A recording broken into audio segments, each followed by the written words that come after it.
September Ignite CDA Board Meeting, Coeur d'Alene's Urban Renewal Agency. If we'd all please rise for the Pledge of Allegiance. Deanna's going to lead us. I pledge allegiance to the flag of the United States of America and to the republic for which it stands, one nation, under God, indivisible, with liberty and justice for all. Thank you, Deanna. Great. Good. Brad made her just in time. Pretty still. Now it's the first time on the agenda for public comment. Any public comment? Please come forward, state your name and address. Hi, I'm Chet Gady, and I'm from Coeur d'Alene, and my public comment comes in two parts. My first part is to say thank you for all the hard work you do, and to wish you a Merry Christmas. Without this agency, I think the city would be hard-pressed to make great improvements, and they would be maybe limited to maintaining. But with this agency in place, I think the city is moving forward. So thank you very much for doing that. And the second part, last night when I came to City Council meeting to give my holiday cheer and wish them a Merry Christmas, Dan asked a question that I have had in the back of my head for a long time, so I decided to come here and ask you all. The two City Council members that are on this board, are they ex officio members from City Council, or are they random selected people that are on your board? And why I think that is important is if they're ex officio members of City Council, when they vote and when they make decisions and when they bring forth positions, they would be bringing the city's position. And if they are simply important people in our community, then they are bringing forth their own position. When you have a vote, are they voting and expressing the opinion of City Council, or are they expressing the opinions of themselves? And when they decide something, do you go and say, wow, the city was with us on that, or Dan was with us on that? So I'm asking this question now, and I know that it's coming out of the blue as public comment, and I would love it if somebody just says, yeah, I know the answer to that, and tells me. If not, I'll come back and answer it again, or I'll hook up with one of you and see if I can get an answer to that, because I am curious, and obviously you were a little curious about that last night, too. So thank you very much. Have a Merry Christmas, everybody. Thank you very much. Does anybody want to take that answer? Well, I would clarify there's one council member and one mayor, but I think that would be a good question for our attorney. There's that curveball we were talking about. Law school, you're hiding the ball. When you're serving on different boards, you're not supposed to be in the same capacity as you would at City Council. So they need to be separate. So when they're sitting here as their own Coeur d'Alene resident capacity. Obviously important members in the community have their own experience that they're bringing to the table. Similarly, when they're at Coeur d'Alene on their City Council, they can't, as an Ignite board member, they're supposed to be separate to maintain that. Okay, so the Does City that Council does not have answer your ex officio authority? members on this board. Right, correct. Okay. Thank Yep, you. you're welcome. and I would just add, as a guy in one of those spots, I mean, even as a city council member at a city council meeting, I often don't represent the entire council. Right. I mean, it's each decision, each deliberation is a separate decision on its own merits. And, with this, I mean, certainly there are many things in common, but at least, it's clear to me that, in each, when I'm sitting here, I'm in a different role than there. Might be a lot of overlap and similarity, but certainly separate. And there's situations where things they discuss at an urban renewal, meeting, agency meeting, when they go back to City Council. We've had this situation in the city of Hayden. Councilman Matt Roeder is on the Hayden Urban Renewal Agency, and he has before, not voted because he doesn't want to appear to be a conflict. He stated it on the record, and then has not, felt that he could. So they would just qualify themselves If there were a circumstance where there was one between an urban renewal agency you know, In the city. yeah, doing, Can't you know, doing something, but absent that, you know, if they can wear different hats, but it is separate. Okay, Yeah, or thank you. it should be. And if I Each could topic is just, its own merit, is its own. and just for a quick context for those of you who weren't glued to the TV and watching our meeting last night, I mean, as we went through the minutes in a very routine, you know, part of the business, and that just as it went through, and I noticed, okay, I'm listed on the, you know, in attendance at our joint meeting as a council member, but then when they listed urban renewal members there, you know, neither I or the mayor were there, so that, you know, and again, in the interest of full disclosure, for better or worse, you know, I thought, well, we should be listed for both, so. And that's the important point, is that full disclosure, if they have anything, you know, that they feel, you know, merits an issue, that they disclose it on the record and let people know, and it's not done in secret. Thank you. Any other public comment? If not, Tony has a little statement. I just wanted to make sure everybody, I don't know if you've all met Caitlin Kling. She's an associate with Danielle at Holly Troxel. Danielle's traveling today, and Caitlin has graciously agreed to join us to keep us out of trouble, so. She sounds like a lawyer. Great timing. She asked if there was going to be any curveballs, and we didn't anticipate this one, so. Now, our next topic is I'll entertain a motion for approval of those 3 different board meeting minutes, please. I would move to approve the November 15th board meeting minutes, the November 30, 2017 special call board meeting minutes, and the November 30, 2017 Ignite CDA Council Workshop minutes. Second. Moved and seconded. Any discussion? All in favor? Aye. Opposed? Motion carries. Thanks. Next, we have a guest speaker from Kootenai Health, John Ness. Please join us, and thank you for being here.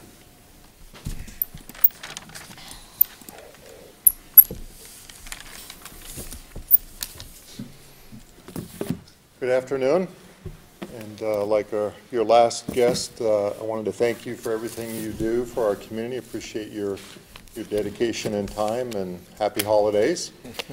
So I don't have a PowerPoint presentation. This is a presentation about an idea.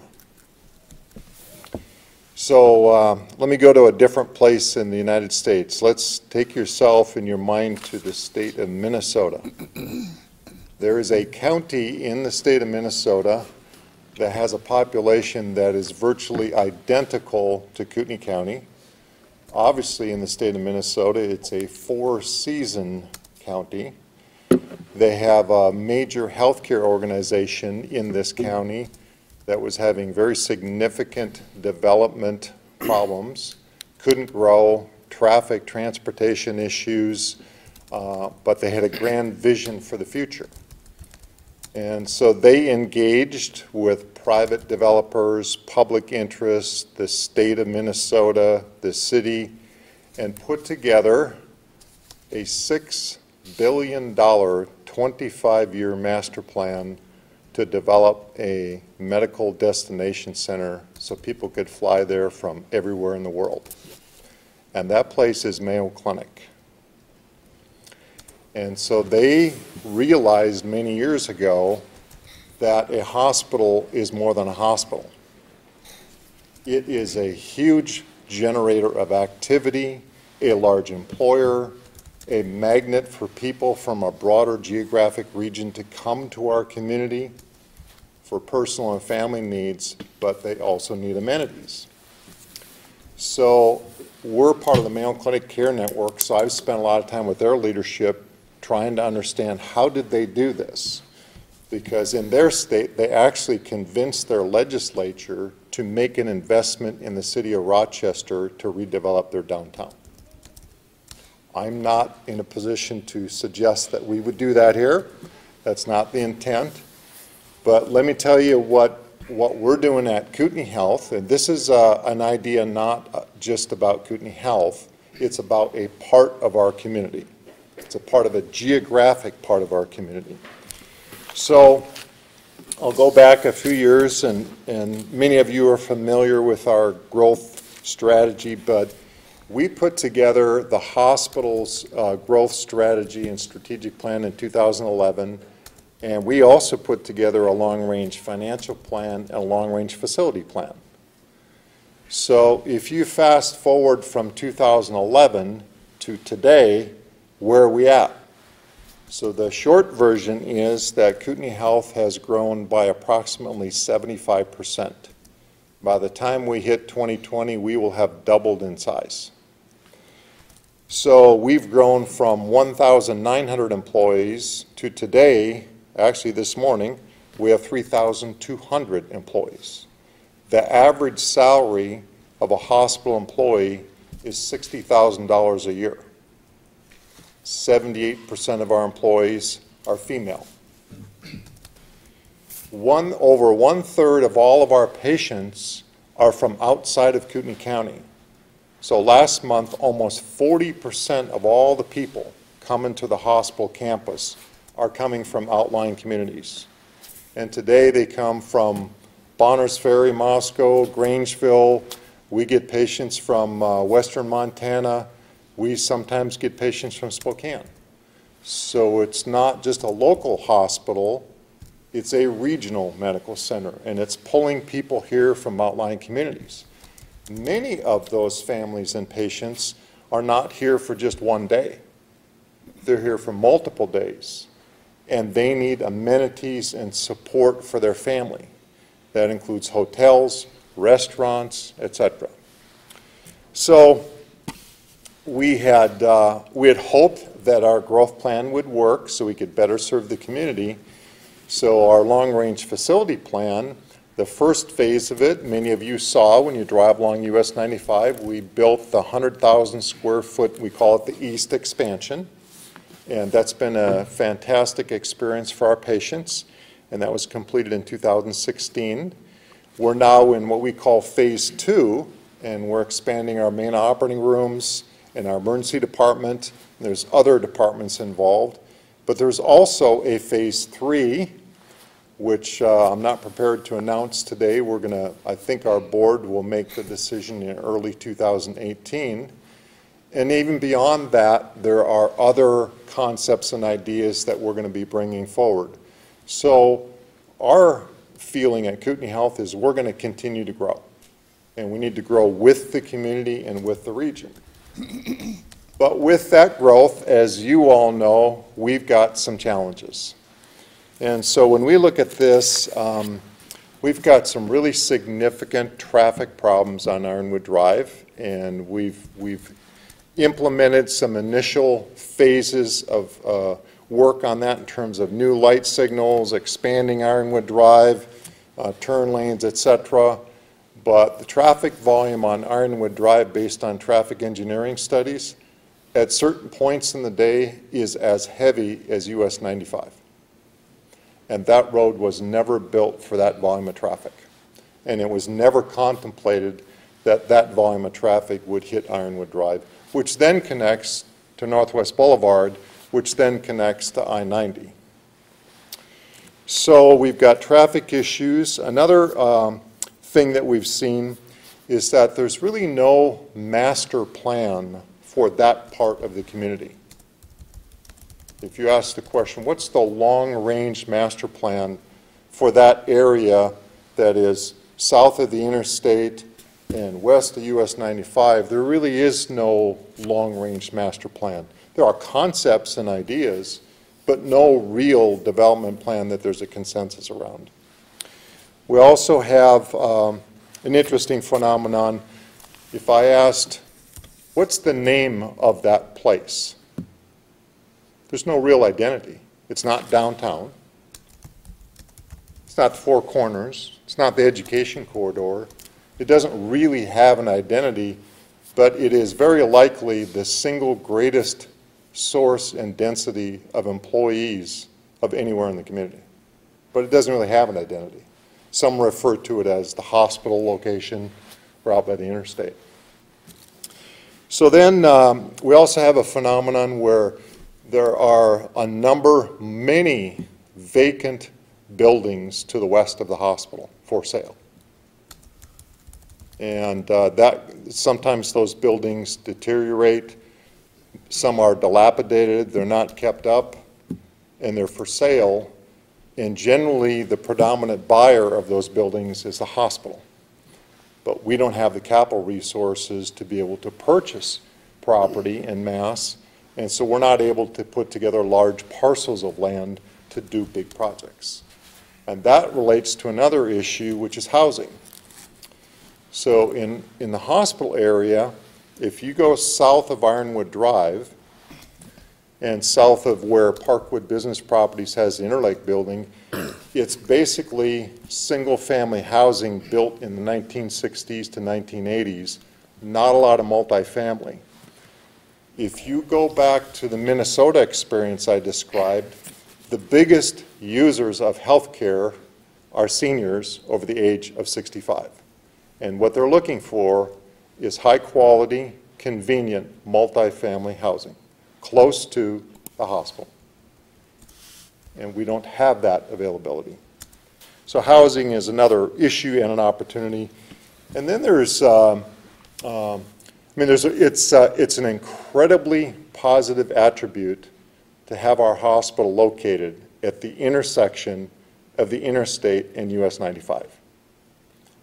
But in essence, what I'm sharing is we're outgrowing the site, which is a good problem to have, but it's creating other challenges for us. Because also in that area, there aren't a lot of amenities. Walking trails, bike trails, restaurants. You don't have that. So when people are driving here from outlying communities, they're coming to the campus, then they have to leave the campus to go get other services. And so you've got all this traffic generation. And so when you step back, we stepped back and looked at that and said, you know, maybe it's time to take a longer view of that part of the community. And I'm the hospital chief executive officer, and I report to the hospital board, but this is an idea not about the hospital. This is an idea about that part of our community right at the intersection of the two busiest roadways in this part of the state. So we then took those issues, and Kootenai Health, Parkwood Business Properties, and Coeur d'Alene 2030 proceeded to engage the Urban Land Institute in a technical assistance panel, and they do this across the country. And they brought together a team of experts basically in real estate development, and I'll share with you some of their names and their background. They do this across the country. They're very objective. They are absolutely experts in the field of development, and they bring with them a lot of experience and expertise. So October 12th and 13th, many of you participated in stakeholder meetings to get feedback from your perspective about your ideas about this part of the community. So we had some of the representatives. Bob Taunton was the lead expert, and he's out of Boise. His background is public, private, planning, residential, and development. Diane Kushlin and Associates, Boise, land use planning and consulting. George Lift, managing owner, Colliers, Boise. Brian Newman, Vice President of Campus Development at Oregon Health Sciences University in Portland. Ross Tigman Group, which is a transportation planning firm out of Seattle. And Jeremy Malone, Vice President of Oppenheimer Companies out of Boise, commercial developer and property manager. These individuals came together as a team. They took all the information, the traffic counts, all the aerial photos, our long-range plan, City of Coeur d'Alene information. They looked at this, and they put together their assessment of the community. So I have here, I've written all over this because this is obviously a draft version. They've submitted their recommendations on next steps. So I wanted to share with you that for those of you that participated, we really appreciate and need your feedback. This is a really important initiative, and the next step is that we're going to convene a meeting of all the key stakeholders, and invitations will be sent out to the same individuals that participated in the stakeholder interview process. Bob Taunton will then chair a meeting to get additional feedback and make recommendations about next steps. It's likely when we read the report that one of the things that they'll emphasize is that we need an organization to help drive this process. The organization is not the hospital. The organization is a community-wide stakeholder group that looks at all the different issues and puts together a plan and then proceeds to implement. These experts have participated in these projects all across the country. Most of them have participated in projects in the western part of the United States. And there's some really interesting examples of very creative community development projects that have occurred. So the purpose of my joining you today was not to present a problem to you. It's really to just thank you for your service and say this is an idea that we think could be really positive for the community, really good for the people that live here, really good for our guests that come here, but this is also going to be a lot of work. So those are my comments, and I'm happy to take any questions. And I am not a real estate development expert. I am your hospital administrator. But I'm happy to answer questions about process and any other concerns that you have. Questions for John? John, the infrastructure is primarily what you're trying to address here. The hospital campus itself, are you comfortable, or do you feel that that also needs to expand, the hospital complex itself? Yeah. We don't feel we have enough land to continue to expand on that site. And if you take a map out and you look at it, there are really small parcels of property owned by multiple different organizations, individuals, and those properties come up for sale from time to time, but there's not enough land assemblage to be able to do bigger developments. So what you see happening in our community is many of the healthcare growth initiatives are now spilling down into the Riverstone area. If you go down and you just start making a list now of all the new healthcare, they're going down there because they can get land. So we can grow, and we plan to grow more, but we're running out of property.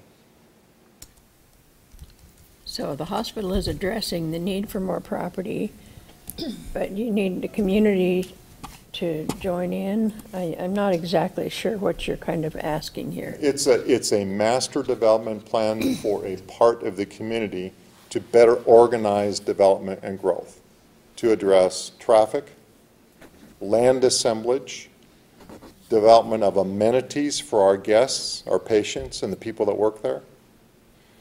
Because today, if you just remember the numbers I cited, so in 2011, we had 1,900 employees. Now we have 3,200. If you just look at that trajectory, there's not enough land there for parking requirements. And so how are we going to continue to grow, provide more services without access to that land? And what you see happening in our community is the healthcare services are spilling down into Riverstone. Dan. Well, just to touch on actually one of the other hats I wear, working with senior population, and I'm glad to hear that part of the discussion, you know, nobody knows the answer, but I mean, some of the real issues that are happening now and are certainly going to happen is, you know, with the growing demographics of the senior population, and then, as you say, the housing nearby combined with the transportation options. I'm just glad to hear that that's part of the package, because our office that works with 5 northern counties is right there in the corner of that Lakewood and Ironwood, and sometimes our people can't even get in or out, or our clients, and so again, glad to see that it's kind of a bigger approach than just what the hospital's doing. So in the state of Idaho, the projected growth for individuals 65 years old and over is 17%. In North Idaho, it's 21% growth. Who are the biggest utilizers of healthcare services? Seniors. And so now let's look at housing. In many communities, there are strategies and initiatives to put together senior housing projects proximal to hospitals. And then you ask the question, where's the land to do that? And so now you see that. So there's a lot of growth occurring in Kootenai County, but the fastest growing age cohort is seniors. Steve. John, at the Mayo Clinic, with their growth over the last however many years, how did their campus grow? Did it go maybe more vertical? The buildings taller than the ones that we've created? How did they grow? Yeah. So I'd be happy to share this with anybody, but I've got their plan.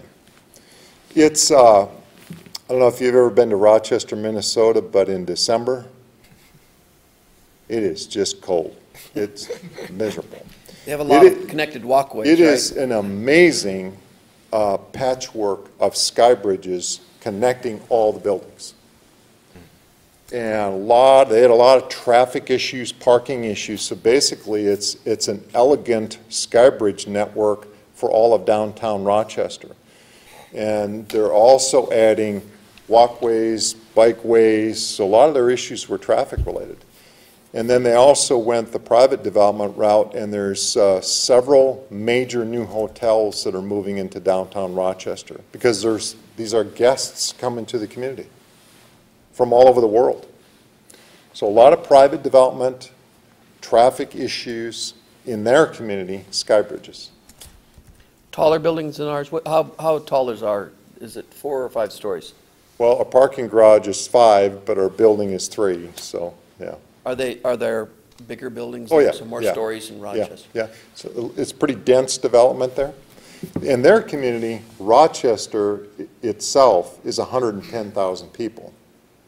In our community, Coeur d'Alene is 45,000, 50? 15. Okay, a lot of our population is not right in the city. In Rochester, a lot of that population is right in the city. So same county population, but different makeup.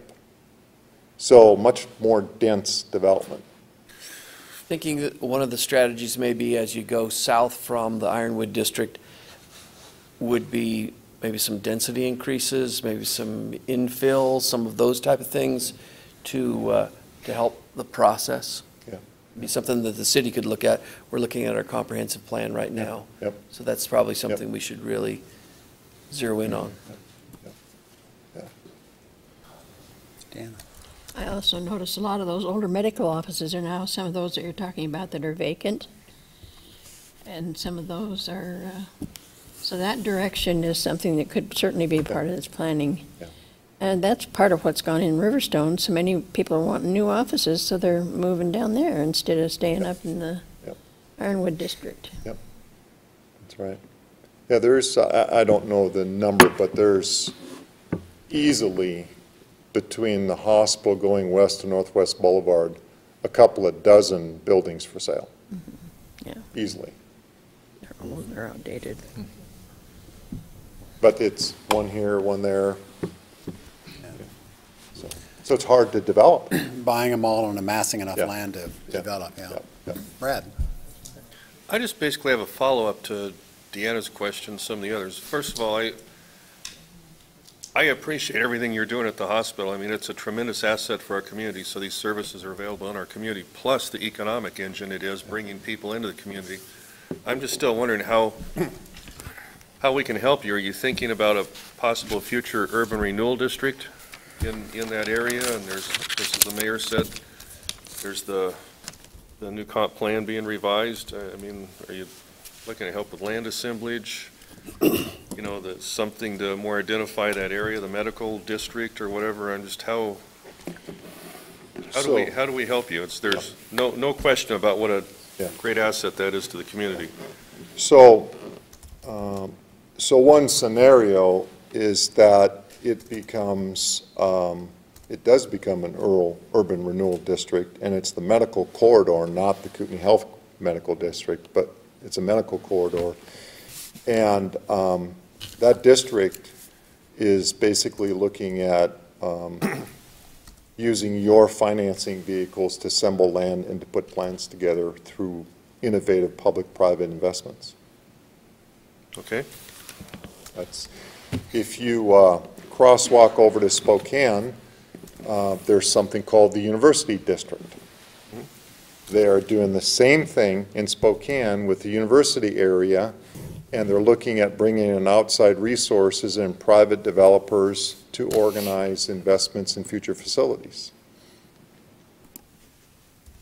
And their focus in Spokane is really on that university corridor. It's the same concept. Sure. So, and again, I am not your real estate development expert. So, well, from what I see in various cities, and I'm certainly not a medical expert or hospital expert, but at least you have as much land as you had. They at least got a pretty good chunk of land back in the 1960s when they first built out there. Yep. But it doesn't seem, when I look at other cities, it seems like your problem is not unique, where the medical center is starting to outgrow the land. It seems pretty common in a lot of cities, and so you have to start going up and doing some innovative planning to acquire more land. And yeah, that's exactly right. It is a common problem. There's a couple things here that might be different. Our growth rate as a hospital is much greater than what you're seeing in other communities of our size. Part of that is the economy here has gotten better, population's growing, we have more services, more people are coming here for services. So when a third to 40% of all the patients aren't from Kootenai County, it's no longer a community hospital, it's a different facility, it's regional. And that changes the dynamic a little bit, because those guests to our community are here, they're anxious about their patient care, and they're looking for amenities. So that's really changed that way. Sure. Well, one more follow-up with, just being aware over time that, the different clinics out and about that you see, the Kootenai logo and name and stuff popping up on different things. So how do those kind of satellite little sites tie into this? Or are they going to meet part of the need, or is that really a different thing? Well, there's it's pretty common in healthcare to have what's called a hub and spoke strategy. The hospital, I actually think our hospital is in a fabulous location. I mean, the decision in the mid-60s to locate the hospital there, if you go back and read the newspaper, it was actually very controversial. Oh, yep. Why would we move the hospital way out of town by the interstate? Nobody's going to go there. But in reality, a fabulous decision. Okay, but with the growth in healthcare, patients do like convenience. So if the hospital will always be located there, we will have clinics in outlying parts of our county and our region. And it might be a little more expansive than people realize. Our cardiologists travel to clinics in Enterprise, Oregon, Libby, Montana, Grangeville, Idaho. It's very regional. And then when they need procedures, they travel to Coeur d'Alene to see the same cardiologist to do the procedure. So it's really grown that way. And that's a positive thing, because those communities don't have cardiologists if we don't provide the service. No, your problems are positive problems. Yeah, this is a really good problem to have. But it really requires working together and thinking long-term about how best to approach it. And the hospital, we can't do this ourselves. It's not our core expertise. But it's a very good problem to have for the community. There's things that people don't realize is the Kootenai Health has over 50 separate addresses where they have to network their infrastructure and stuff together. That's a lot of stuff that people don't realize. Yep. Any questions? Any further questions? John, thank you very much for your time. Thank you. We look forward to whatever happens next. So the next step is late January stakeholder meeting. You'll hear from the experts about their view of this, and it should be a really transparent public process. There's no secrets here about anything, and they'll share their ideas with the community. So, thank you. Yeah, thank you. Thanks, John.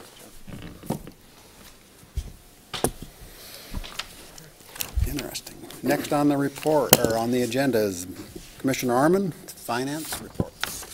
Okay, well, we obviously heard about how Coeur d'Alene is growing, and I think we are doing our part.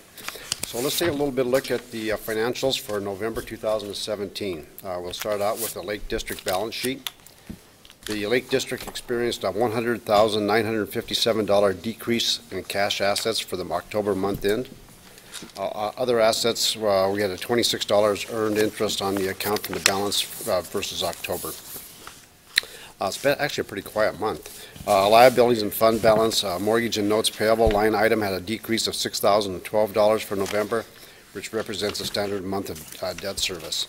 All other liability parameters were either unchanged or normal for the month, including the 2% credit to the due to arts line item to the county increment check received in November.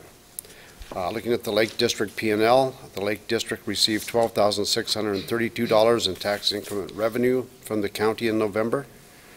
The downtown parking garage line item had an $82,130 reflects a payment to the Cannon Hill Industries for demolition the site and asbestos work on the site.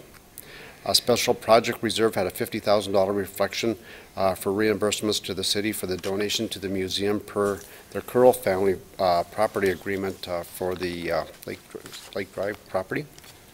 And all other P&L expenditure line items were either in line or normal for the month. Moving on to the River District on the balance sheet, once again pretty quiet. The River District experienced $288,574 decrease in cash assets from October month end, primarily due to the payments on Celtics Way revitalization project. All other assets were unchanged. In the liabilities and fund balance, all liability parameters were either unchanged or normal for the month, including the 2% credit due to the arts for the line item. Looking at the River District P&L, the River District received $5,135 in tax increment revenue from the county in November. Agency funded line items reflects a $248,760 payment made to the Celtics Way project. All other P&L expenditure line items were either normal for the month. So that is the finance report for the month of November. Moving on to payables. A little bit more busy month on payables because there's a lot of projects wrapping up as the year winds down, particularly the construction year. First of all, Elam and Burke had a $240 payment for legislative and public records issues. Holly Troxel had $2,470 paid out. Of that, $1,826 was for legislative and general legal purposes. $644 was for the Park Drive initiative and right-of-way and surplus sale. Frontier Communications, we had a utility relocation cost in the alley for the parking garage project. The total cost of that was $82,152.78. The next line item was for Welsh Comer Engineers for the looking at the Tilford Lane project, $5,776.38. The next line item was for the mill site initiative, Welsh Comer Engineers, once again, $10,625. The Celtics Way roadway revitalization project had a couple of payments. Welsh Comer Engineers for $59,200. That's now $384,000 of the total amount that we've actually expended on them. And the contractor, Tila Riviere, had a payment of $420,182.60. Downtown parking structure had one payment to Miller Stauffer Design Team, $28,500. And the Four Corner Master Project Memorial Park Element had two payments, one to Welsh Comer for $4,745, and the second one to, what is it, the End Park Drive subdivision? What was that, Tony? Yeah, that's for the Welsh Comer. Is that Welsh Comer also? Okay, $3,870.85. And then also staking and construction for Welsh Comer, $54,745, for a total payment on that project of $58,615.85. All total for the month of November, $667,762.61. So that is the payables for the month of November. Any questions? I move to approve the payables and the balance of the financial report. Second. Moved and seconded. Any further discussion? All in favor? Aye. Any opposed? And the motion carries. Thank you, Norman.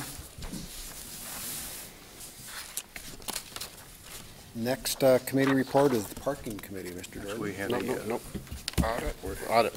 Did you want me to do that? That's right, yeah. I'm sorry. Pardon? Do you want me to introduce that, or do you going to? I can introduce that, Okay. please. Thank you. So our next agenda item is the fiscal year 2017 audit provided by Hoover Accounting, and I'd like to introduce Scott Hoover, the accounting owner of the company, to come visit with the board.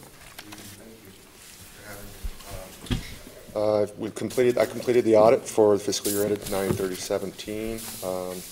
Got a final draft to Tony and reviewed that. We met with the Finance Committee last week. We went over the audit reports and the financial statements and disclosures in greater detail. So just to be brief tonight, I just thought I would touch on the end product, the two audit reports. And well, you don't have that in front of you, but the first audit report is the report on the financial statements themselves and the related disclosures and the accounting policies used by the agency. And I always like to highlight that the first paragraph of the audit report is that it outlines management's responsibility for the financial statements. So it basically says Ignite CDA's management is responsible for the preparation and the fair presentation of these financial statements in accordance with generally accepted accounting principles. And this includes the design, implementation, and maintenance of internal controls relevant to the preparation of those financial statements. So in other words, I'm sure you guys all know this, but management takes responsibility for financial statements. And then my responsibility as auditor is to plan and perform the audit in accordance with the applicable professional standards, and those are the auditing standards generally accepted in the United States of America, and then there's another layer of auditing standards, the governmental auditing standards. So I did that, and I adhered to the applicable professional standards, and I gathered enough evidence to be able to form an opinion on the financial statements that they're free of material misstatement, whether caused due to error or fraud. So clean audit opinion, as expected this year. The second report, the governmental audit, is at the very back, and that is the report on, I'll read you the official title. It's a mouthful. So this is the report on internal control over financial reporting and on compliance and other matters based on an audit of financial statements performed in accordance with government auditing standards. So this is the second report required by governmental auditing standards, and in essence, this report says that as part of my planning and performing the audit on the numbers and the disclosures in the financial statements, I'm required to gain an understanding of the system of internal controls, those key controls. And if along the way I find anything that is like a glaring weakness in internal controls, the official lingo is a significant deficiency or a material weakness in financial reporting, then I'm required to bring those to your attention and to the public's attention in this second audit report. And I'm happy to say that I looked at the system of internal controls and I did not find any findings, if you will, to report. So another clean audit report. I just thought I'd open up if you guys had any questions. I know we met with the Finance Committee and went over things, but there any questions? Questions? I will say that we did meet last week at Finance, and we did have a very good and pretty long discussion. We probably, spent about 35, 40 minutes just going through the entire report. So we went through it pretty thoroughly, and Olivia and myself and Sarah went through it together. Obviously, you were not there, Scott. And it was really very helpful to have Sarah there because she does this as a profession. So, I mean, she went through it. She's been through a number of audits over the years, and it helped. And I think we had some good questions and some ways to revisit some things. And all in all, I thought she did a great job and appreciate it. And I think it's a good report. Excellent. Thanks. Dan? Well, just as new guy getting acquainted with some of this, have you done this for the agency before, or how often do we go out to bid for audit firms, or? So actually, previously to starting my own firm a couple of years ago, I spent about 4 or 5 years at Magnus McHugh. Basically ran half of the audit department there and was responsible for about 25 to 30 governmental audits a year, including I presented for the City of Coeur as well as NIC's audit. So And with us, so I served as the auditor, I think 3 years ago for Ignite CDA, and was the engagement partner on that engagement. So through that helped Magnus a little bit, McHugh, actually. Switching this year helped a little bit, just having that experience and familiarity with your financial statements and working with Tony. You did it the previous time as a member of Magnus McHugh. This time you're doing it on your own. So just clarifying that. Yes. And we do an annual audit. We have it done every year. Mr. Chairman, question for Tony. This will be out on the Ignite website, posted. Is it posted yet, or it will be shortly? It will be when it's finalized. It's finalized. So we're still in draft mode, and Scott will finalize that, then we'll get it on the website. So over the next month or so, it'll be available? Yes, I have the signed management representation letter, which is kind of the last piece of that thing that I need for my file, and I'll just issue a final PDF to you probably this week and get you a bound copy, and you can put it up on the website whenever you like. Okay, good. So a couple of weeks? Okay. Any other questions for Scott? Thank you, guys. Happy holidays. Thank you, Scott. So we need a motion to accept. Great job. Yep. I move that we accept the audit for 2017 from Hoover County. Second. Moved and seconded. Any further discussion? All in favor, say aye. Aye. Any opposed? Motion carries. Thank you. Okay. Commissioner Jordan, tell us about parking. Okay, Mr. Chairman, as far as the City Parking Commission, don't have anything new to report. We have our next meeting January 2nd. On the parking team commission for the parking structure, the contractor should be going in the first part of January. I left some of my notes in another file, but I think Tony can give you the exact dates. I think we're looking at, the second week in January. We've had this issue that you've seen in your email about the relocating the frontier lines and so forth over on some poles. So Vista's putting some new poles in. This is a little frustrating to us on the parking team because we've been watching this be debated since last summer and thought the issue was being handled, but it reared its head again and caused a slight delay in the start of the parking structure. But Tony can give you some exact dates here on.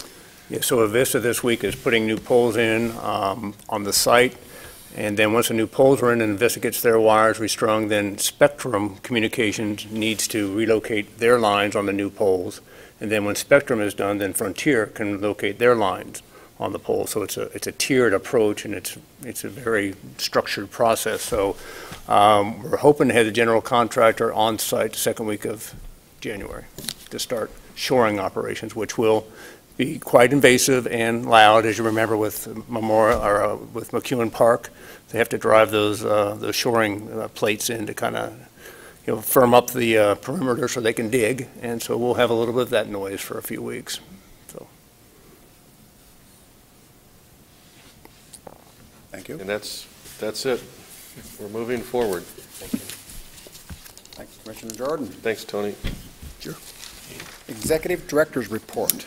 Okay, several items, Mr. Chairman. The first one is the Performing Arts Center Feasibility Study Consultant Recommendation. And just to give you a little background before I introduce Nicole, this energy generator from the May 27 May 2017 Ignite CDA City Council workshop where this issue was discussed, and it was kind of jointly agreed that a feasibility analysis was warranted for such a center to see if it would make sense for the community. And the energy was to see if we could ask the CDA 2030 organization to help and partner with us on this initiative and to kind of lead the search for a consultant and take the feasibility study to fruition.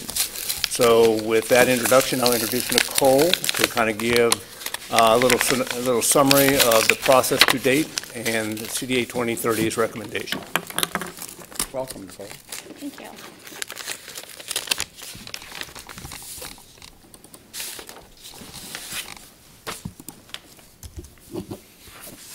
Well, as Tony had said, we engaged in this process earlier this year. March of 2017 is when we actually started working on gathering input from stakeholders in the performance arts community, I guess. So in March, we started by collecting survey responses, and then on April 12th, we held a meeting to discuss these responses and collect more from the community. In May, I came to your meeting and presented our interest and survey report. And then again, as Tony had mentioned, on May 27th on the joint meeting, you all had suggested with the City Council that we pursue this by looking into a feasibility study. So here's a little diagram just showing our process and a timeline. In this summer, we worked with our expanded committee, which included Jimmy McAndrews, J.R. Norvell, Shawnee Lay. At that time, she wasn't involved, but Kiki Miller had joined us later. Hillary Anderson was on the committee, and Olivia Metz, and then later Tony Burns joined our team. Summer of 2017, we developed this RFP and released it on September 28th. About 5 weeks later, the deadline, November 3rd, we had received 11 proposals from across the country. All were really great from organizations that specifically worked in performance arts. November 14th, our committee, which I suggested which I shared, met to narrow down the proposals to 3 finalists. Later, our subcommittee conducted Later, our subcommittee met to complete reference checks for the 3 finalists. All 3 finalists came highly recommended. On November 27th, our selection committee met again to review the information and develop follow-up questions for these finalists. On the 29th, we shared those follow-up questions with the finalists. Lastly, on December 15th and 17th, our subcommittee conducted interview conferences with the 3 finalists and selected a contractor that we feel best fits the needs of Coeur d'Alene.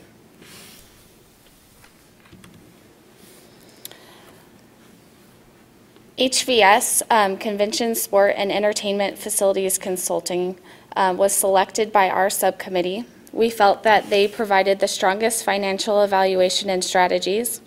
They also have a venue model which is sophisticated and proprietary software that they've created and we felt really would best serve our needs. Through the interview and also with checking with our references, we feel like they will provide an objective report. At the beginning of all projects, they collaborate with their clients to define what criteria needs to be met and whether the project will be feasible if that criteria isn't met. They have extensive experience, great experience in the industry, but also have worked in Idaho, so are familiar with some of the laws and regulations.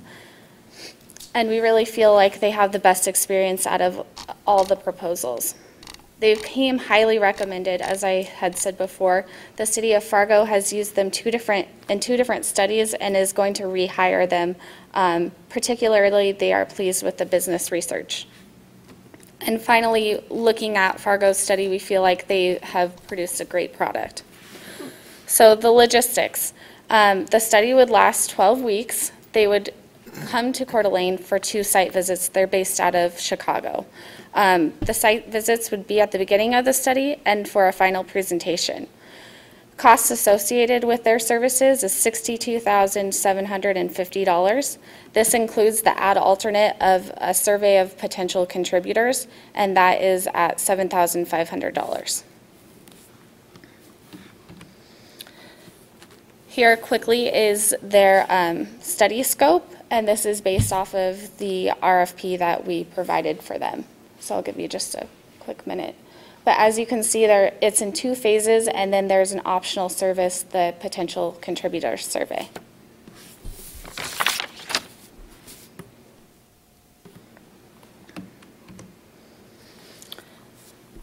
I'll just leave that up while I ask. So if Ignite accepts the CDA 2030 recommendation for HVS to complete the market analysis and feasibility study, CDA 2030 is willing to act as the liaison during this process.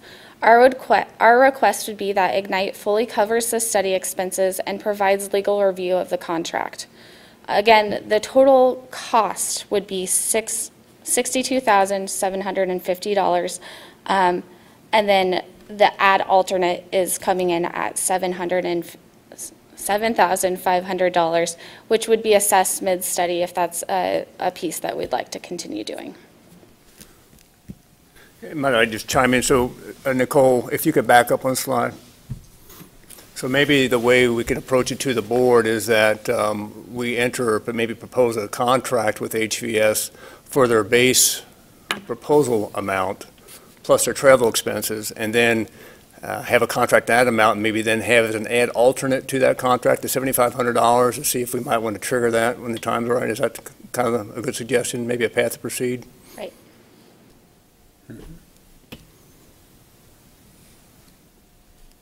Because I think Nicole's right. I think the team will be able to assess kind of midway or maybe even earlier or later than midway if that survey is needed. So it'd probably be a good way just to add alternate into a contract.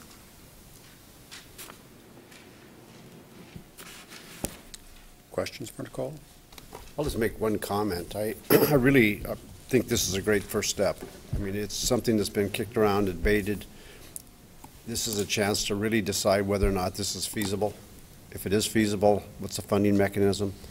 It's going to be a chance to really look at all the alternatives. So I think the price is obviously quite an expensive cost, but you don't get things like this for inexpensive costs. So I would highly recommend that we move forward on this. I think it's a chance to really potentially make a major statement in the arts world in this community.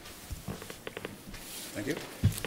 Mr. Chairman, I would agree with Mick. There's been a lot of talk about performing arts. What's the need? This would provide us a roadmap, really, of number one, is it feasible? Number two, if feasible, what direction do we go in? I think that's one thing that Coeur d'Alene could add is more entertainment. I think that's one thing that's probably lacking. We did recently just expand the role of our Arts Commission to get more into the performing arts too, so there's a lot of interest in that. So I think this is a necessary step. We've been talking about it for a long time. These are professionals that can tell us, yeah, I think you should move forward with this size of the community, or they could very well come back and say, it doesn't look like it works. Yeah. So I think, but you need professionals like this to give you a roadmap. So I would be in support of it. First planning step. Yep. Deanna? I believe we did budget last year for this. Yes. Yes, we did. So you were looking for a motion then? Yes. Chair, I make a motion that we approve a contract with HVS Services for the amount of $62,750 plus travel expenses to do the feasibility study for the Arts Center.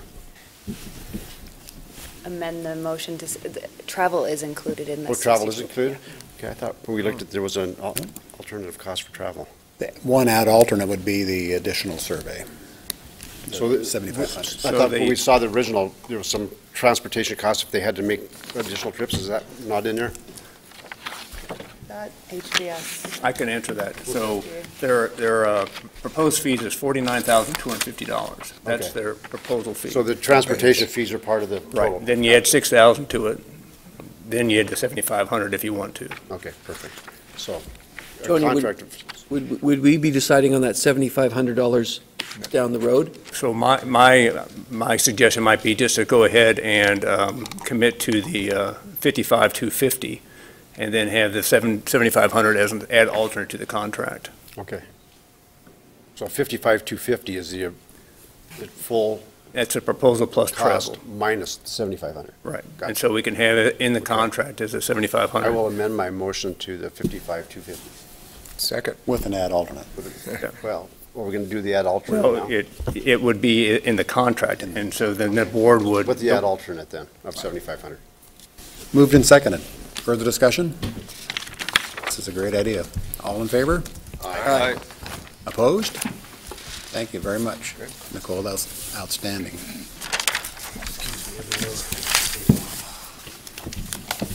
So rolling. Thanks, Nicole.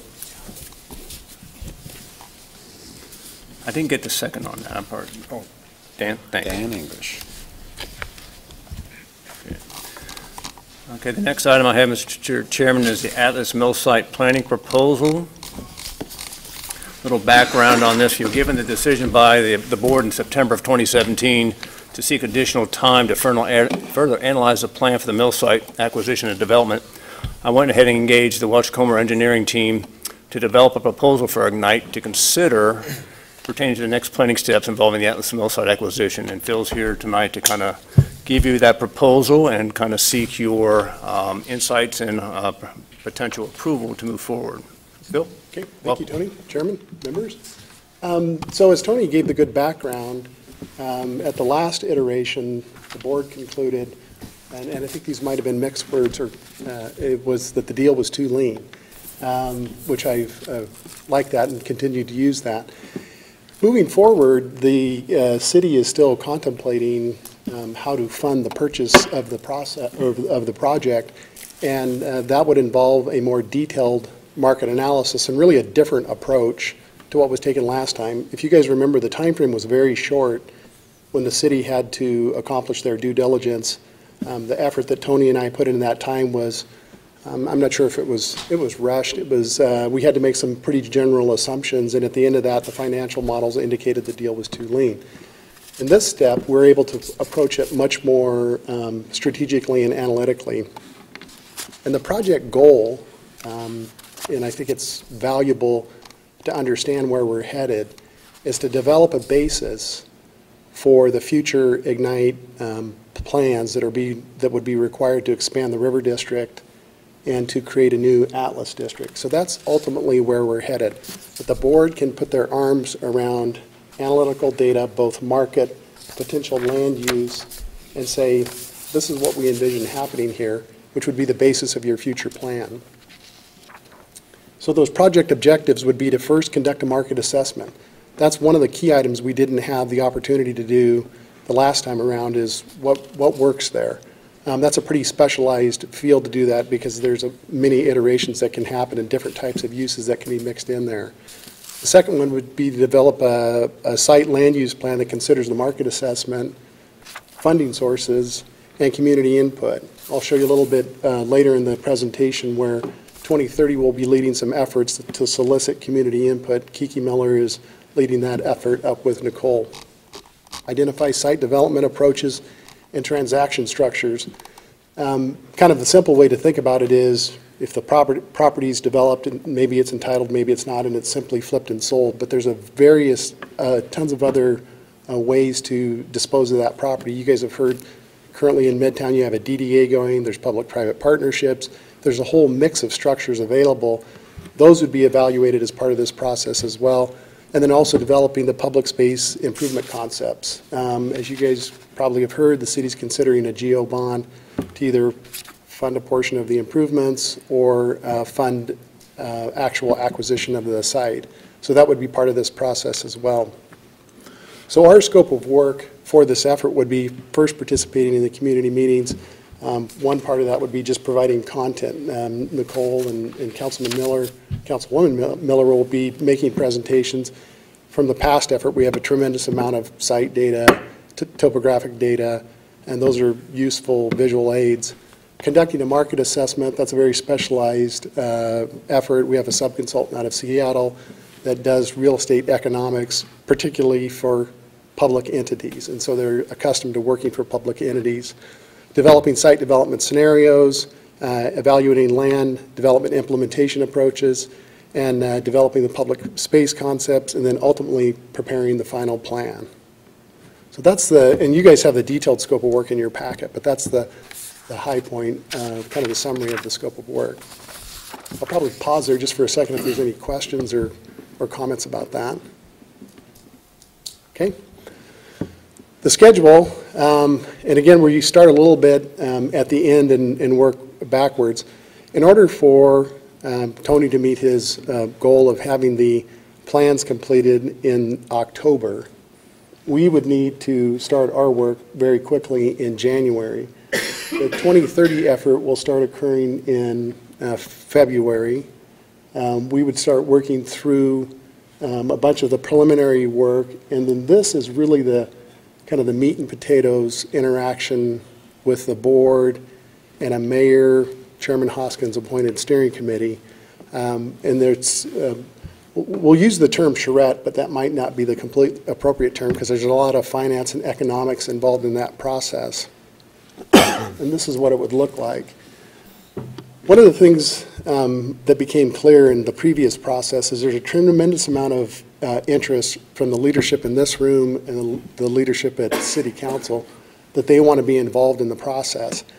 It's hard to make comments if you don't have content in front of you. So the objective would be doing a 2-day charrette, starting with a workshop similar to what you've done before with the City Council, but just focused on development of the Atlas site.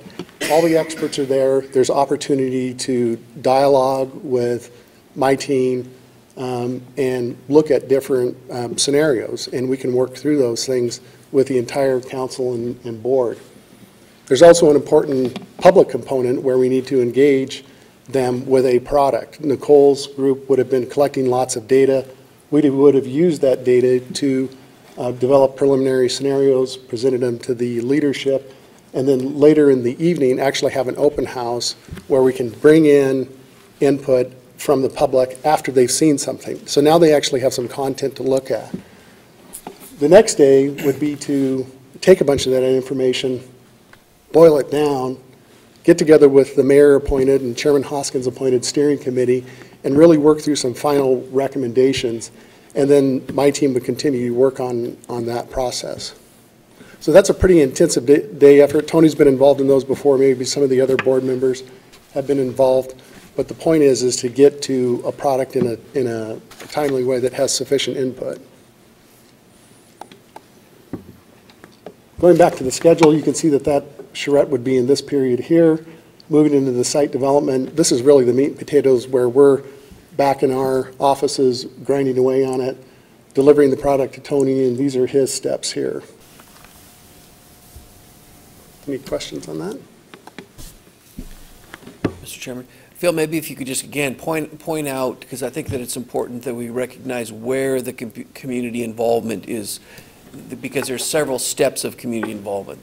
Starting in February, then they also have some. It's the open house. Maybe I just wanted to make sure that we pointed out all the community involvement aspects. The effort led by 2030 occurs up here. We will take that information and weave it into our products here. We'll have public workshop, or the City Council workshop here. Obviously, the public is invited to those and can view. Typically, the mayor doesn't allow participation at that point because it's focused on the group here. But that evening is when the open house would be, and that's really the opportunity for the public to get up close, probably in this room, and actually look at things and have a dialogue with the experts on various topics. And so that's an important feature there. Whether there's other ones downstream here, that would be up to this group. But there's at least 2 significant efforts here and here.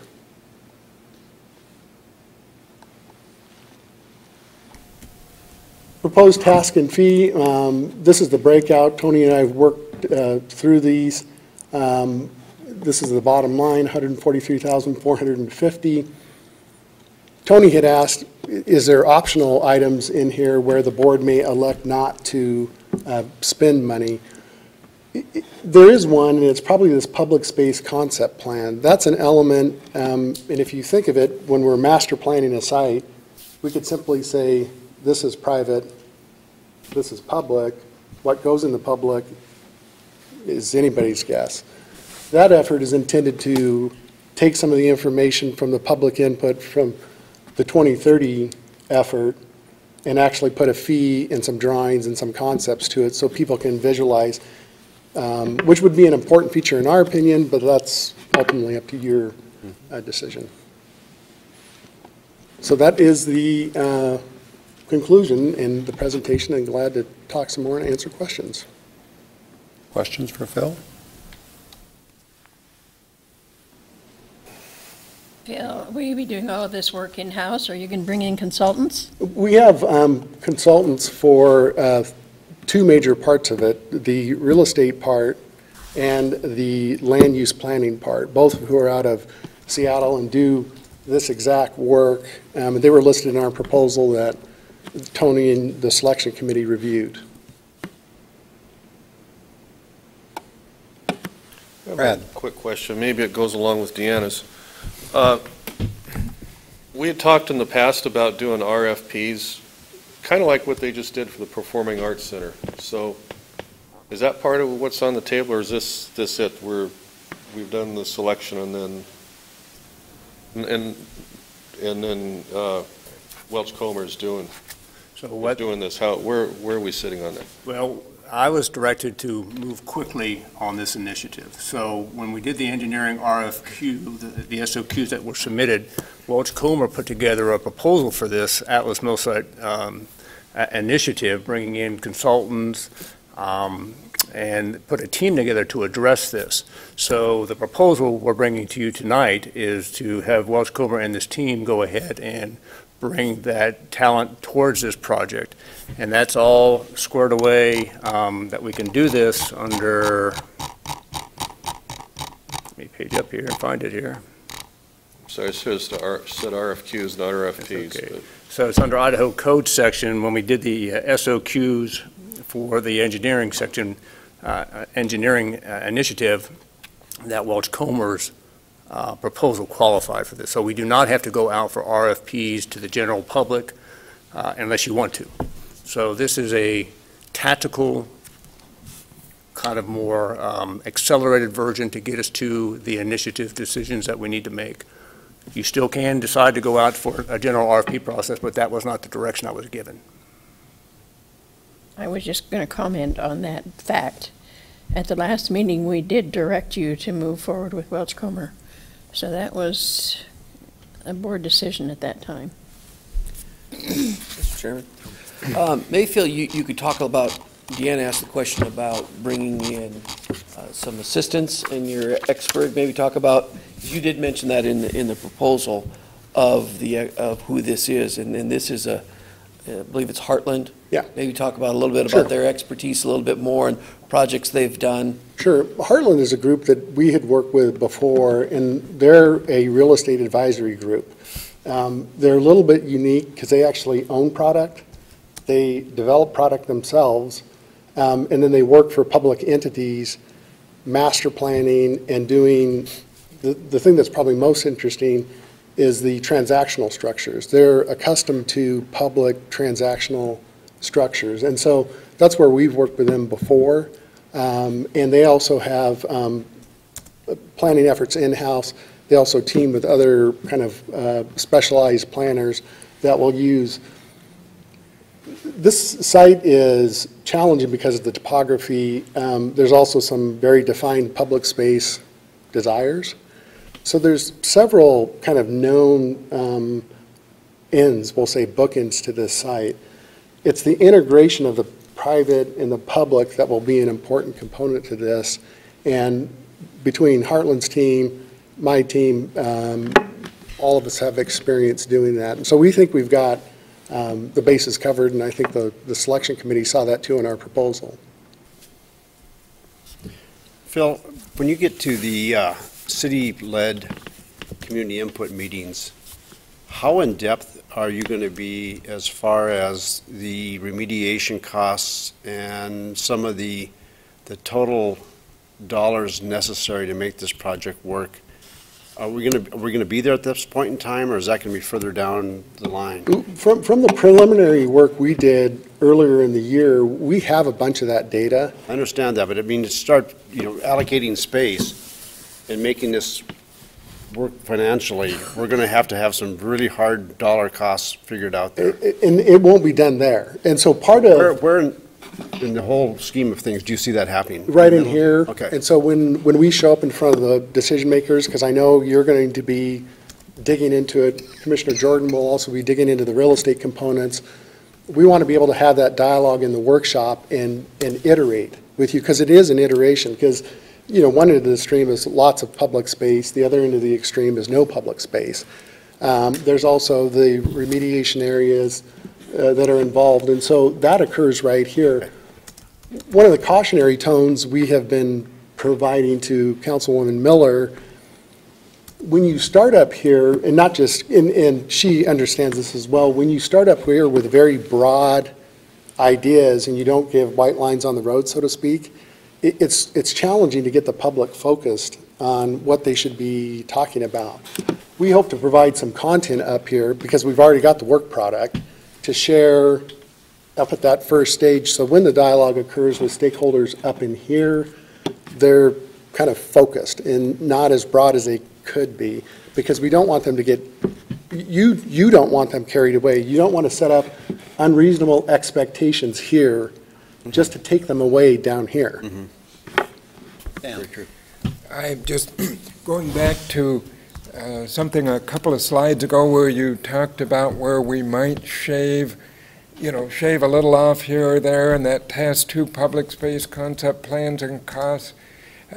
Everything you're saying there, I agree with. I mean, to me, and been through a few of these kinds of things, the last place I would want to shave money is in that, public, fleshing something out for the public to be able to see what they're making a decision on. And, in the span of the financial cosmos of this, that's not a whole lot, but the importance of it is potentially huge. So I guess for my sense, no, I wouldn't want to cut back on that one. But considering the $8 million purchase price, yeah. Yeah. Further questions? I guess all I would say, and I don't know about a whole lot about your consultants there, but I definitely wouldn't want to cut back on that. And this is a unique piece of property because it's owned by the community in essence. And so I just want to make sure that we, have plenty plugged into that proposal to do the best visioning that we can do. And there's a balance. This has got to make some economic sense.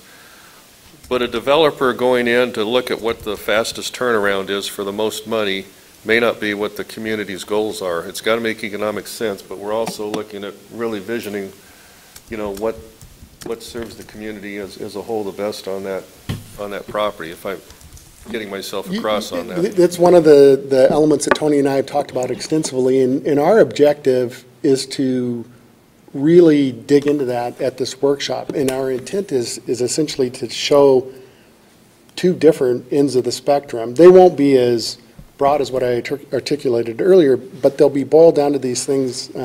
If a community value is to make sure we have some project that moves in there that is a long-term job generator, that requires, as you well know, sometimes sitting in on the dirt much longer, because you have to wait for that to show up, as opposed to let's make it residential and they'll sell next week.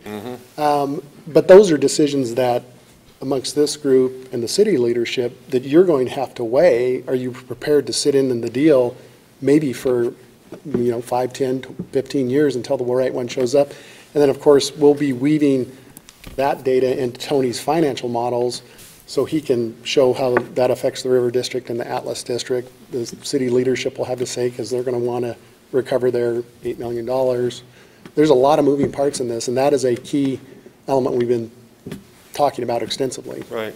Right, and your consultants would work with all the different players in the community, Jobs Plus, the One of the objectives is, high-tech and robotics community that's out there. yeah, just and part everyone that, of, some of that will be done in 2030, and that's one of the great things with Nicole's group is she's capturing a bunch of those folks, and we intend to obviously be participating in those meetings. The developer community is also another key Right. one, is understanding their, does it need to be completely entitled and ready for retail for them to be interested, or do they just want a vacant site with a, water and sewer step? okay, thank you. Yeah. I just want to make a motion. I move that we move forward with the Welchcomer proposal for the Atlas Mill Site planning proposal. This is another item that was budgeted. Yes. Second. Seconded. Any further questions or discussion? All in favor? Aye. Opposed? Motion carries. Thank you. Thank you. Bill, thanks. For the project. Nice. Next item I have, Mr. Chairman, is a 301 Lakeside Avenue property plumbing realignment proposal. Before I start, I just want to thank Brad for his help on this initiative. He's been working with me over quite a few months on this issue. So the background, I think you're all familiar with it. We, at the 301 Lakeside Avenue property, we have a building sewer line alignment issue. We discovered this earlier in the year when we were having sewer issues at that building. And we found out that portion of the plumbing was routed to the east under a building we do not own, then kind of goes into another parcel we do own, then takes a left and heads to the alley where it hits a city sewer line. So in order to remedy this issue, we need to kind of realign the sewer in that building to flow from south to north underneath the property we own into the alley. Not very exciting stuff to talk about, but it's kind of the reality we deal with property management. So to that end, Brad and I have been working with different plumbing organizations to come up with a proposal. And we have a proposal I shared with you from Fish Plumbing for $32,000 to perform that work. So they would reroute the plumbing from the front end, kind of where the Olympia restaurant is, back through the building, capturing all the commercial elements of the building, plus the two residential elements upstairs on the second floor, and tie into the sewer line in the alley. So if the board, as you recall, we plan to sell this property, and taking care of this encumbrance would be a rational way to go about it, so that we can get the best price we can for that property when we put it on the market. So I would look to get permission from the board to proceed with Fish Plumbing for that $32,000 contract. I'll make a motion to approve the plumbing realignment proposal. Second. Moved and seconded. Further discussion? All in favor? Aye. Opposed? Motion carries. Thanks. Thanks, Brad, for your help on that. It has been going on for a while. Sure, you're welcome. Brad, are you available for other plumbing projects too? Consults. I can always try and give referrals, sure. It's not been easy to find a contractor to do this. It's very limited as far as the contractors that are willing or capable of doing a job like Find a this. plumber, I know that. So just a few initiative updates, Mr. Chairman. Memorial Park and North Park Drive subdivision. I threw the graphic up on the screen here to kind of remind everybody about how the park will look.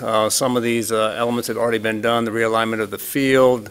You're starting to see some playground equipment going in, some courts are going in. They'll do the paving next spring for the parking lot. And these are our 10 lots over here on North Park Drive. Last night, the City Council approved the final plat for the subdivision for that initiative. And so we'll be moving forward with getting those lots on the market. And as part of that process,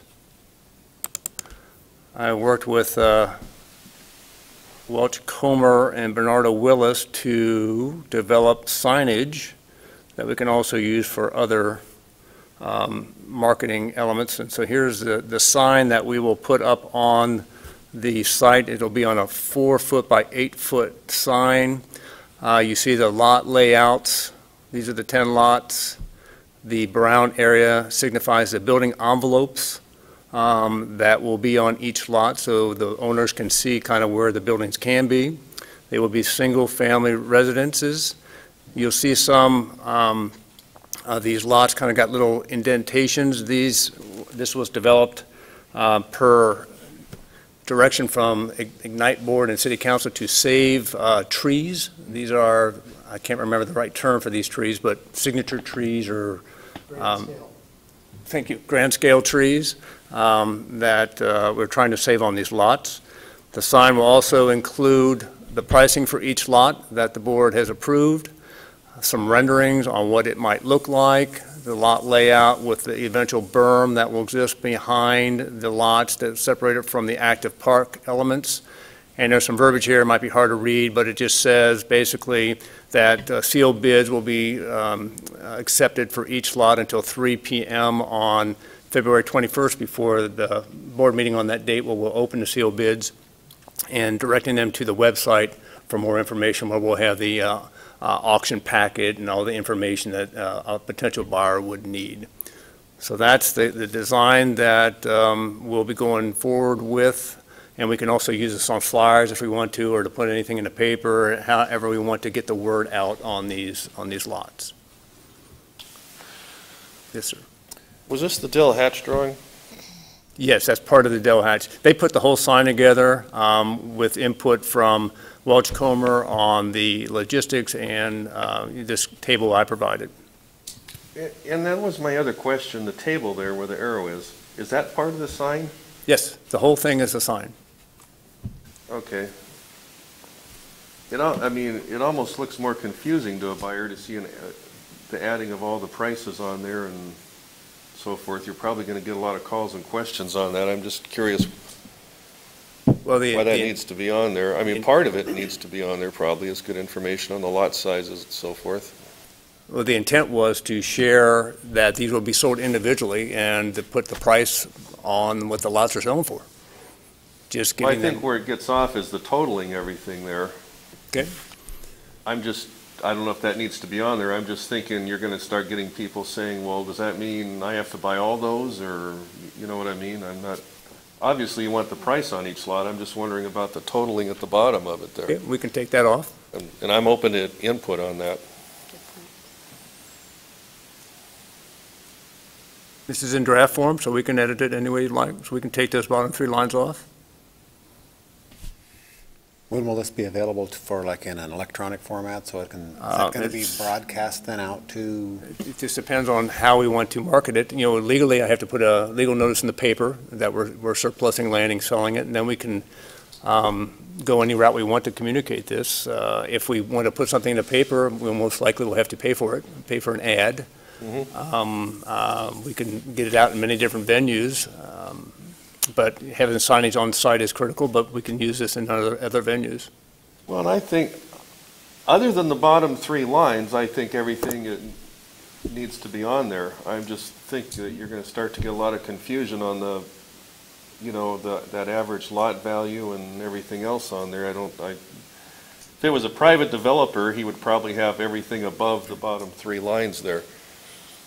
I agree. I don't think the bottom 3 lines are necessary. Good. And just to clarify on the price, but that translates into minimum bid? Correct. Yeah, they can always pay more. That's what was the estimate was. Mm-hmm. But it's not like eBay that, oh, if I put that, I'd buy it now. I don't think we've got to buy it now. I think it's going to be sealed bids. It's also, and it says that in the verbiage there. Oh, it's a sealed bid. That's a. But if you really like that lot, you really like that particular lot, nothing says you couldn't offer more for it to make sure you get it. Well, and then there's also, in the auction package, there's a line to add additional money in case there's a tie. Mm-hmm. But one person can bid on all 10 lots, or, they can just bid on one. I mean, it's kind of wide open to whoever wants to bid on these lots. But I guess the other part of that, if they put in a bid less than that, it's not. It does not, no. And the auction packet will definitely state that these are minimum bids. Right. We can't put everything on this sign, so Right. we're just saying, we're directing to the website, and that's where the auction packet will be, and it'll be very discreet about how this all works and what they need to do. And the packets will be ready what date? Well, it depends on when we want to move forward with this. So first thing is I have to do a legal notice to share this. So if I do that at the end of this week, we can get it printed after Christmas, and we can start the process, because we're going to open the bids on the February 21st. So my energy would be moved fairly quickly on this to get it out there. Personally, I wouldn't object to spending a little bit of money to run maybe a couple of different ads in the Sunday real estate section of the paper a couple of different times.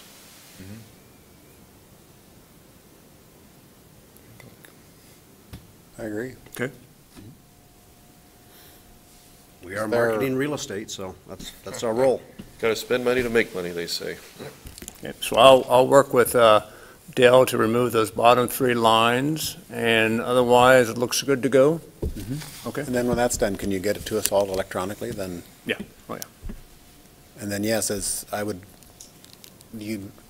proceed forward and get it in the paper as soon as possible. Okay. We can put Tony's home phone number on in case they have questions on the weekend. Absolutely. Absolutely. Share it on our Facebook, and, okay. Perfect. Okay. Okay. That took a lot of work to get that done, and the behind-the-scenes stuff to get that done, and get it to city council and get that all. It was quite the Yes, it was a very good effort by our partners. ballet there for a while. A few final updates. Southeast Way road revitalization, all lanes are open to traffic for the winter. Final, asphalt overlays will happen next spring, along with irrigation and landscaping efforts.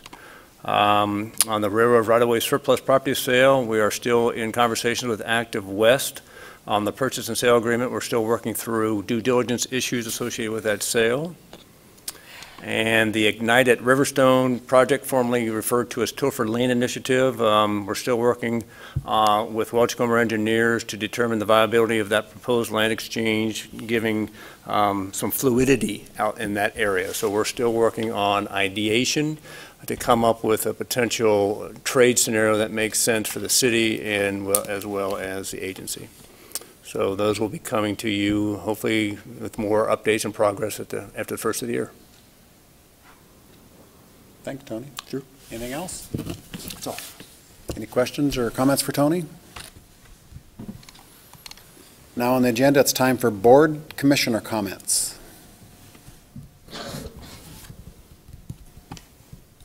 I have one. I just want to thank everybody for all the hard work they do on this committee, for all the stuff that we do and get done, and happy holidays to you all. Merry Christmas to everybody. Now Thank you for agreeing to be chairman. Thanks, Brad. Yeah. It's time for our last public comment section. I need my 2-3 minutes of fame. All righty. So thank you for your work on the Atlas project. As you know, I've been running around with a group called Friends of the Spokane River Corridor. And what I heard in the conversation today addressed all of our concerns. Now, it came from individuals, so, it's not as a group. But, Phil, I think the thing that you said that caught my attention was that up in the beginning, you had to be very careful and balance the specificity of what you're presenting to the community for their input versus leaving it open enough so that the community can actually have some of their input. And so that's a huge concern. Instead of coming in with final plans and saying, so what do you think, community, being open. Your comment about, some of this might take 5 years. I think that's one of our concerns, is that there's no hurry. But the most amazing thing that I heard was 2030. I helped draft some of the original documents on 2030, and our big concern with 2030 was the organization was going to go away and the ideas were going to be put on a bookshelf. And I want to congratulate you, and I know the city and the chamber left, have worked hard to keep 2030 around and involving them and putting them to work. So thank you for that, and thank you for all your concerns on the Atlas project. And Merry Christmas Thank you. again. 2030 has been a great tool. Yep. Good idea. Any other public comment?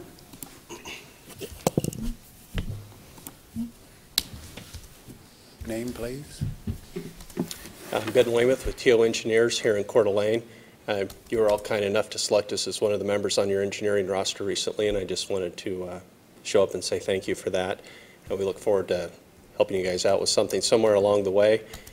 I'll echo everybody else's thoughts on the hard work you guys do and just say thank you for that. It's not easy to sit on your side of the table every month and make these decisions.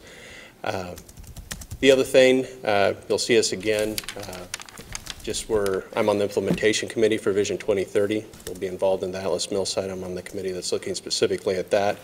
And then JR was here tonight in case Nicole needed any help with the Performing Arts Center. He's kind of led that charge for Vision 2030 as well. So anyway, thank you guys. You'll be seeing more of us one way or the other.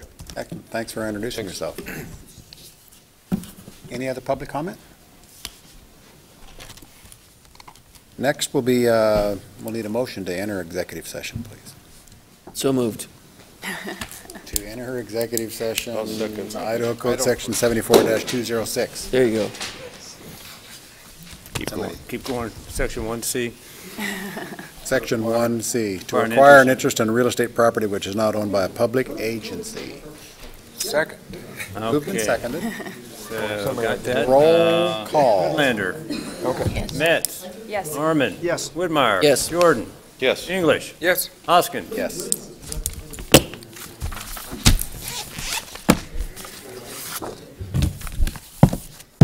So we are. That's a wrap.